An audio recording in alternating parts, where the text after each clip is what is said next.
momento de hacer contacto con don Julio A. Millán, presidente de Consultores Internacionales SC y presidente del capítulo México de la Sociedad Mundial del Futuro. Don Julio, ¿cómo le va? Buenos días. ¿Qué tal, Martín? Muy buenos días. Todo muy bien, ¿usted qué tal? Bien, afortunadamente aquí con la idea de que el tema, como siempre sucede, lo hemos discutido, el tema mío ha sido el futuro. Sí. Y la verdad es de que cuando discutiendo muchas veces con las gentes de la World Future Society, de la Sociedad Mundial del Futuro, y de los expertos, dice, cuando el futuro te alcance es el infierno. Creo que sí estamos aquí. Y entonces sucede que cuando uno está viendo lo que es prospectiva, lo que hay que hacer, y se da uno cuenta lo que sucede a veces en la realidad, pues se da uno precisamente a la preocupación de por qué no existen planes de largo plazo de futuro y por qué todo es cortoplacista y nos volvemos en reactivos en lugar de proactivos. Y yo creo que la Ciudad de México ha ido perdiendo viabilidad. No es solamente el problema de la parte de movilidad, sino viabilidad. Al ir perdiendo la viabilidad, ha perdido incluso su fuerza económica, es porque no ha habido un proyecto de ciudad de largo plazo. Al no haber un proyecto de ciudad a largo plazo, pues existen las incongruencias de todo el contexto en donde, digamos, el aspecto vehicular en la ciudad se convierte ya en una situación rebasada porque el límite, el aforo, lo que viene siendo, está superado, no solamente por lo que los propios habitantes de la ciudad tienen automóviles, sino por los que confluyen de las diferentes zonas metropolitanas.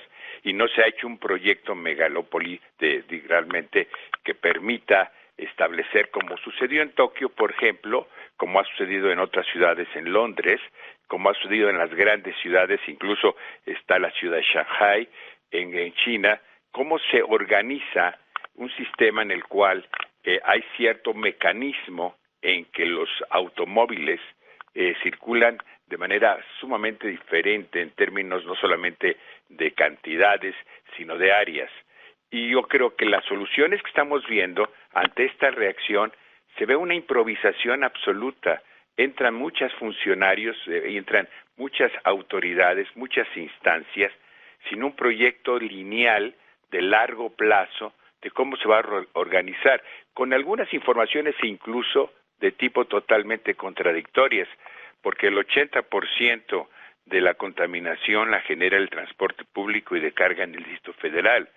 El incremento de las circunstancias en términos de contaminantes se genera por la poca movilidad y lo que decían hace un momento, la cantidad enorme de manifestaciones que se generan y que son parte del mismo problema. Y lo que no puede soslayarse es de que nosotros lo que no podemos cambiar son los fenómenos atmosféricos.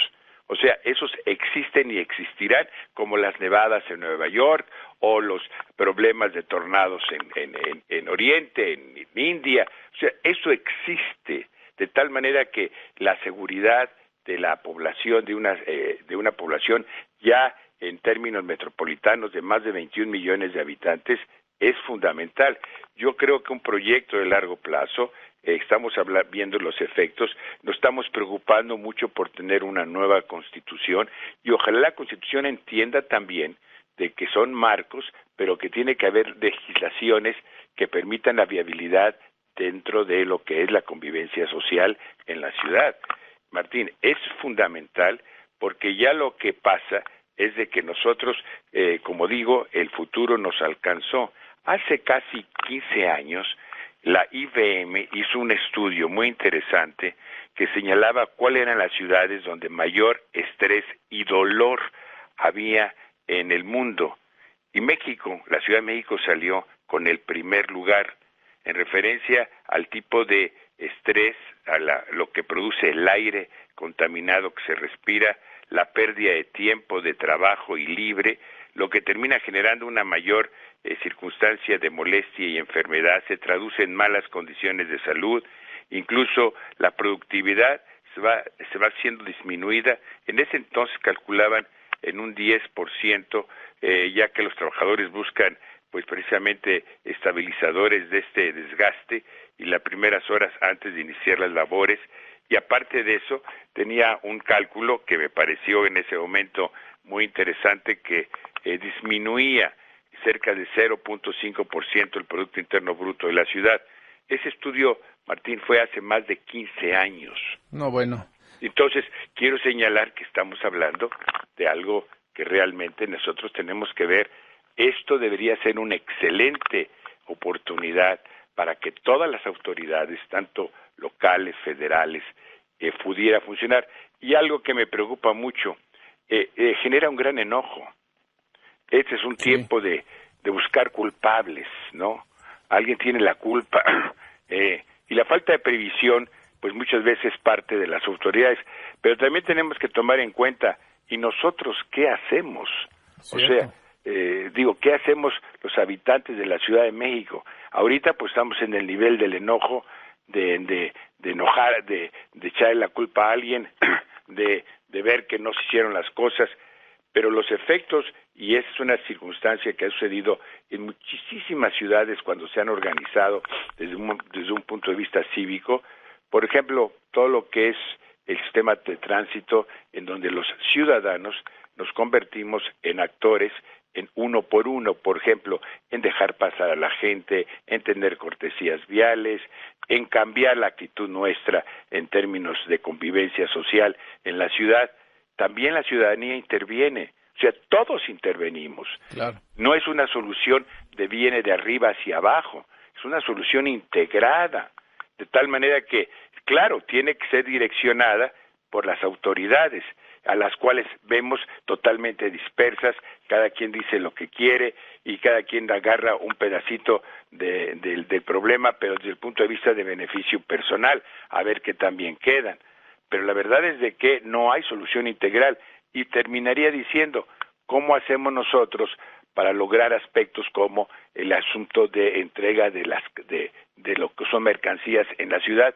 Que los comerciantes, yo recuerdo el tema hace muchos años, no estuvieron de acuerdo, ahora estarían de acuerdo en que se entregue de las 2 de la mañana a las 6 de la mañana, o de las 10 o de las 11 de la noche a las 5 de la mañana, todas las mercancías, como sucede en Nueva York, por ejemplo. Debería de ser. Pues, ¿usted cree que todo el mundo está de acuerdo en que las construcciones que se están haciendo tengan cierta rigidez en cuanto, primero, las autorizaciones, que no haya construcciones donde no haya vialidad, y segundo punto que es importante, que no se construyan en las horas en las cuales la ciudadanía está trabajando, sino que tenga ciertos ritmos de construcción como debe de ser?